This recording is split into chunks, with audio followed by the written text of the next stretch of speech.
ఒకవేళ బంగారాన్ని అమ్ముకోవాలనుకున్నా, తాకట్టులో ఉన్న బంగారాన్ని విడిపించుకోవాలనుకున్నా వీ గోల్డ్ వాళ్ళు విత్ ఇన్ హాఫ్ అన్ అవర్లో మాకు అది చేసి తాకట్లో ఉన్న పెట్టారు. బంగారాన్ని మళ్ళీ ఆ ప్లెడ్జ్ కాపీలు చెక్ చేసిన తర్వాత మళ్ళీ మీ వెరిఫికేషన్స్ మా కేవైసీ నార్మ్స్ అవన్నీ చెక్ చేయడం అయితే జరుగుతుంది. ఇవన్నీ అయిపోయిన తర్వాత జస్ట్ ప్రాసెస్ అంతా హాఫ్ అన్ ఒక అవర్ పూటలో అయిపోతుంది, ఒక పూటలో అయిపోతుంది. రాజశేఖర్ గారు, యూజువల్గా గోల్డ్ లోన్స్, బ్యాంక్ ప్రాసెసింగ్ అంటే చాలా టైం టేకింగ్ ఉంటుంది. సో మీరేమో ఒక పూటలో హాఫ్ అన్ అవర్లో ఇస్తా అంటున్నారు. What is the secret? అంటే we have relations with lot of corporate pledge చేసే కంపెనీస్తో, బ్యాంక్స్తో కూడా కొన్ని రిలేషన్షిప్స్ ఉన్నాయి.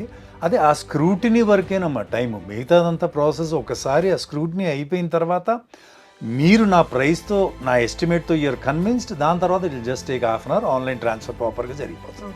సో రకరకాల గోల్డ్ లోన్స్ ఉంటాయి కదా, మీరు ఏ కైండ్ ఆఫ్ గోల్డ్ లోన్స్ని టేక్ ఓవర్ చేస్తారు?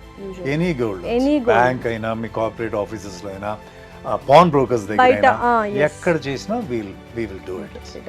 సో వీ గోల్డ్ బ్రాంచెస్ ఎన్ని ఉన్నాయి, ఎక్కడెక్కడ ఉన్నాయి, ఏ ప్లేసెస్లో ఉన్నాయి ఆడియన్స్ అప్రోచ్ అవ్వాలి అంటే కస్టమర్స్? బేసికల్గా బ్రాంచెస్ సిటీలో 30 దాకా ఉన్నాయమ్మా. అవుట్స్కర్ట్స్లో తిరుపతిలో ఉంది, వరంగల్లో ఉంది. అండ్ తెలుగు స్టేట్స్లో ఎవరైనా మీ కింద స్క్రోల్ అయ్యే నెంబర్కి ఎవరు కాంటాక్ట్ చేసినా మా ఎగ్జిక్యూటివ్ కావాలంటే మీ హౌస్ వర్క్ కూడా వస్తాడు, ప్రాపర్గా మీకు ఎక్స్ప్లెయిన్ చేస్తాడు. So that's not an issue at all.